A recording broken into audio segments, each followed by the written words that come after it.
Welcome viewers. আজ আপনাদের নিয়ে এলাম আমার সে পিচ গাছটির কাছে। এটা 1 বছর বা তার কিছু বেশি বয়স হবে, 1 বছর 3 মাস এরকম হবে। এর মধ্যে দেখুন এর ফুল এসেছে, পিচের ফুল। এটা এখানে একটা এসেছে, ফুটেছে। এটা ফল হবে কিনা জানি না, কিন্তু ফুল এসেছে সেটা দেখে আনন্দ হচ্ছে। পিচ ফল।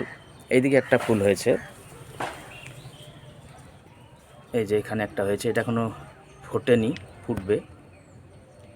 পিঙ্ক কালারের অনেকটা, আর আসবে কিনা জানি না। গাছটা বসন্তের সময় পুরো ন্যাড়া হয়ে গেছিল, এই ডগায় আবার পাতা গজাচ্ছে।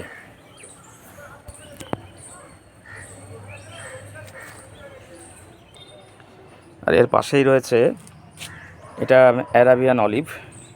এটা একই সময়ে রোপণ করেছিলাম, কিন্তু এটা এখনও কিছু আসেনি, হয়তো সময় নিচ্ছে, আসবে। বড় হয়েছে গাছটা, দেখতে পাচ্ছেন। এটা অরিজিনাল অলিভ, মিশরীয় অলিভ।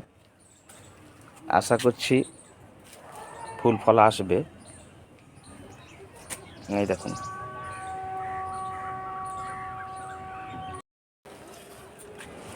এখানে এই যে রোজ অ্যাপেল গাছ, এটা জামরুল। এটাও সেই সময়ই রোপণ করা হয়েছিল। দেখুন জামরুল ধরেছে, ছোট ছোট জামরুল। বিভিন্ন ডালে এসেছে, এরা বড় হবে আশা করছি আরও। এটা রেড জামরুল। বড় হওয়ার সঙ্গে সঙ্গে বা পাকার সঙ্গে সঙ্গে এর লাল রং ধরবে।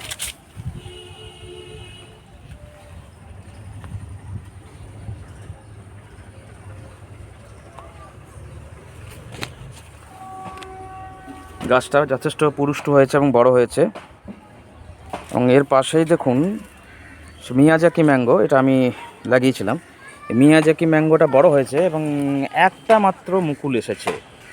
এই মুকুলটা রাখা উচিত না ফেলে দেওয়া উচিত? সবাই তো বলে ফেলে দেওয়া, প্রথম মুকুল ফেলে দেওয়া উচিত, তো আমি এখনও ফেলিনি।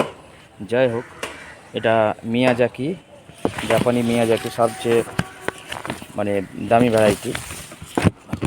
আমি দেখার অপেক্ষায় আছি যে এর থেকে কী ধরনের আম আসছে বা আসবে।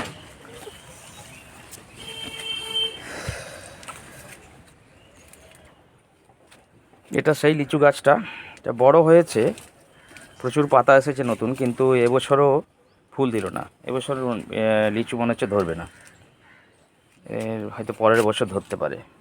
গাছটা ভালো হয়েছে, বড় হয়েছে, প্রচুর পাতা গজিয়েছে। আর এই গাছটা আমি লাগিয়েছিলাম বছরখানিক আগে। এটা হচ্ছে 12 মাসি সজনে গাছ। তো অন্য সময়টাতে একটা দুটো করে ধরে, আর এটা যেহেতু সিজন, দেখুন প্রচুর ধরেছে। প্রচুর না বললেও বেশ ধরেছে, প্রত্যেক ডালে ডালে ডাঁটা ধরেছে, সজনে ডাঁটা।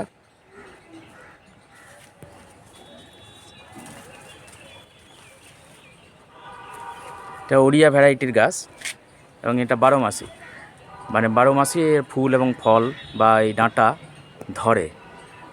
আমার লাগানোর পর থেকে, একটু বড় হওয়ার পর থেকেই ফুল আসছে। এই সময় পাতা বেশি থাকে না, দেখুন পাতা কমে গেছে, এবার পাতা আবার হয়তো ধীরে ধীরে আসবে। তো এই ছিল আজকের জন্য, আপনাদের জন্য আজকে এইটুকুই দেখালাম। আপনারা ভালো থাকবেন, সুস্থ থাকবেন, চ্যানেলটি লাইক করবেন ও শেয়ার করবেন। আবার নতুন কিছু নিয়ে আসবো আমার এই ছাদ বাগানে, জিরো গার্ডেন ছাদ বাগান থেকে আপনাদের সকলকে স্বাগত জানালাম এবং